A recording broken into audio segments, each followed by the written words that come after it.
we're going wild for our victorious Lionesses. That's right, the England women's team are through to the World Cup final after clinching a historic win against the tournament's co-host, Australia. That means the Lionesses became the first English side since 1966 to reach the final. It was a nail-biter of a match, with England securing an early lead from Ella Toone ahead of half-time.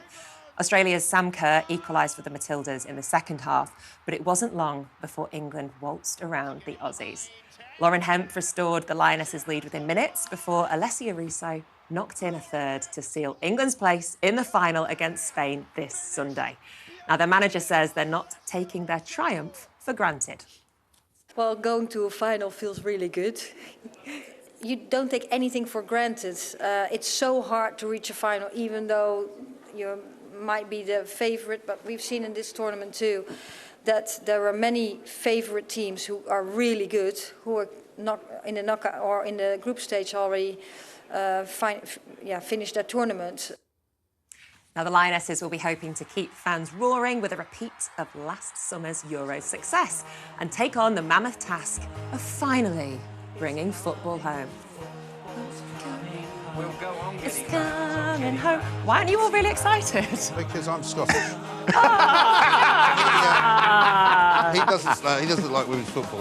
Yeah, I'm starting to it. James doesn't like football at all. Not really. Isabel, I don't know. I'm just a bit like I am going to get into it. I think just in time for the final. Just in time. But the thing is, it's 11 a.m. on Sunday, isn't it? It is. Which is when people are off. And I think one of the big things about this tournament is the time difference. It's not quite got everybody into the same spirit like with the women's Euros last year. It starts at 10 o'clock in the morning on Sunday. And look, I think we should need to see it for what it is, which is an amazing performance. Yes. They're doing really well. It's great. But can we stop with the comparisons to 1966? It's a different competition. That's the men's competition. There's not a comparison. No one's comparing. They're just saying it is the last time since then. It's just a fact. It's not a comparison. But I see that as a comparison. It's a comparison. I can't speak for women, but I'd rather people were saying the England women's football team have made it to the first ever World Cup final. Yeah. I think that would be better than saying since 1966, which is comparing it directly to the men's. It's not comparing it directly. It's just saying it is the first time since then. Mike, you were on air when they won. I was. Can you describe the magical moment? Well, listen, I was not a great fan of watching it today, this morning, and I'd also predicted last night they wouldn't win.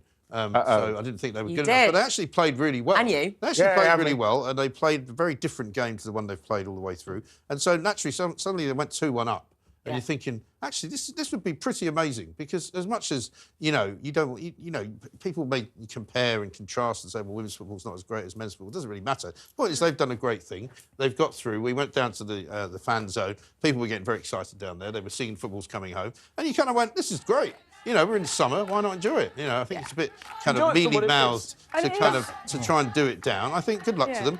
Also, it's always nice to see the Australians getting beaten at anything. Why not? I think it is genuinely inspirational for girls for playing football. I think so. I mean, I'm sure I've got two girls of an age where they would definitely look up to these players, and I think that would encourage them to get more involved in football themselves. So I think absolutely it's an incredible moment in a sport that is still, for women, is still, we've got to be honest, relatively young. And it's a historic moment. It's a breakthrough moment, I think. Whatever happens in the final, in a sense, they've already achieved something absolutely magnificent, even if it goes wrong at the final. And it will change the sport for women. It definitely changes. It gets people excited about it. And I think the person to really doff our caps to is the manager, Serena. She's extraordinary. The way she speaks, the way she inspires, the messages that she gives, the sense of fair play, and also the wanting to. She is Dutch. But I think, well done to her for the messages that she's giving. And also, I think the message that she will give the game. Because, you know what? One of the things that comes out of these great tournaments is the inspiration of children, the inspiration of the next generation. Because I think it will probably be after our time that, women's football actually becomes, a huge thing. It's kind of a great thing now. One of the reasons the Americans always used to be so dominant, and I was quite surprised they got knocked out so early, was that football was the biggest participation sport in American schools, because two of my kids went to school in America, and lots of young girls used to play football. And that pushed it all through to getting professional players And that's why they were the best women's team in the world for a long time, because they had more years doing it. Yeah. So, you know, can't be bad, really. No. Quick reactions. Who do you think is going to win? What's your No point prediction for asking me. Sunday? No point asking you. You No. get it wrong. JJ, go on. Yeah, no. If they're like the men's team, they'll lose because that's what we always do. Yeah, we're not like the On men. penalty. Isabel. I But they think win they're on going to win. penalties. I think they're going to win with great it chance. I quite think well. they actually will win. They think. win on penalties as well, this team, unlike, you know, England. I'm going to go for a win. Lads. What about old King Charles? Did he not have something to say He did. about He was a bit torn on the issue because, of course, he's head of state for both England and Australia. Right. So And they're already a bit like doubtful. They about are. whether I they mean, want he to continue hailed with that. the mighty Lionesses for their victory over the magnificent Matildas. Very sitting on the diplomatic. fence there, Charles. Well, It's the Welsh Guards Moving outside on to playing for a- England. Sorry. you're not moving beg on, your are you? I should have mentioned the Welsh Guards. Oh, don't start on the Welsh card.